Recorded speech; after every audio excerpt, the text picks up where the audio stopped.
వైఎస్ఆర్ కాంగ్రెస్ ప్రభుత్వంలో ఉండగా ఆంధ్రప్రదేశ్ లో భారీ లిక్కర్ స్కామ్ జరిగినట్టు సమాచారం. మొదట టీడీపీ ఎంపీ లావు శ్రీకృష్ణ దేవరాలు ఈ విషయంపై మాట్లాడినప్పుడు చాలా మంది అంతగా పట్టించుకోలేదు. కానీ ఇప్పుడు మరికొన్ని వివరాలు బయటకు వస్తున్న కొద్దీ ఈ స్కామ్ ఎంత పెద్దదో తెలిసి అందరూ షాక్ అవుతున్నారు. ఈ వ్యవహారంలో మళ్లీ వినిపిస్తున్న పేరు కాశిరెడ్డి రాజశేఖర్ రెడ్డి. తెలంగాణకు చెందిన కాశిరెడ్డి జగన్ సీఎం అయ్యాక ఏపీ ప్రభుత్వంలో ఐటీ అడ్వైజర్ గా నియమితులయ్యారు. కానీ సమాచారం ప్రకారం ఆయన ఐటీకి సంబంధించి ఏమీ చేయలేదు. దీన్ని అవకాశంగా తీసుకుని లిక్కర్ స్కామ్ లో కీలక పాత్ర పోషించారు అని అంటున్నారు. ప్రస్తుతం కొత్త ప్రభుత్వం దర్యాప్తు ప్రారంభించినా అది చాలా నెమ్మదిగా కొనసాగుతుంది. కారణం కాశిరెడ్డి తన పరిచయాలు, ప్రణాళికతో ఈ కేసును ఆలస్యం చేసే ప్రయత్నాలు చేస్తున్నారనే అనుమానాలు ఉన్నాయి. ఇటీవల హైదరాబాద్ లోని కాశిరెడ్డి సంబంధిత చోట్ల ఏపీ పోలీసులు దాడులు చేశారు. అక్రమంగా వచ్చిన డబ్బుతో పెట్టుబడులు వేసిన వివరాలు, డాక్యుమెంట్లు బయటపడ్డాయి. కానీ దాడికి ముందు కాశిరెడ్డి పారిపోవడంతో పోలీసులు ఆశ్చర్యానికి గురయ్యారు. ముందుగా ఆయనకు సమాచారం ఎలా వెళ్ళింది అన్నది ప్రశ్నగా మారింది. అంతేకాదు తన ఇంటి వారిని కూడా ముందుగా రక్షించి పంపించాడట. ఇది పోలీసులకే షాక్ ఇచ్చింది. ఇది చూస్తే వైఎస్ఆర్సీపీ హాయంలో ఆయన బలమైన నెట్వర్క్ ఏర్పరచుకున్నారని అర్థమవుతుంది. పోలీసులు విచారణకు హాజరు కావాలని నోటీసులు పంపినప్పటికీ కాశిరెడ్డి ఈ కేసుతో నాకు సంబంధం లేదు అంటూ హాజరు కాలేదు.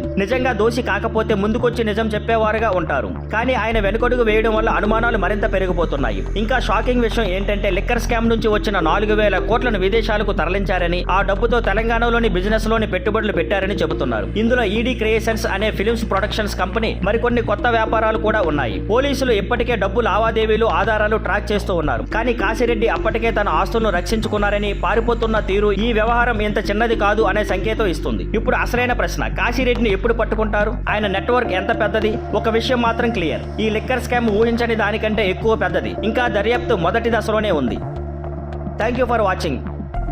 Please like, share and subscribe.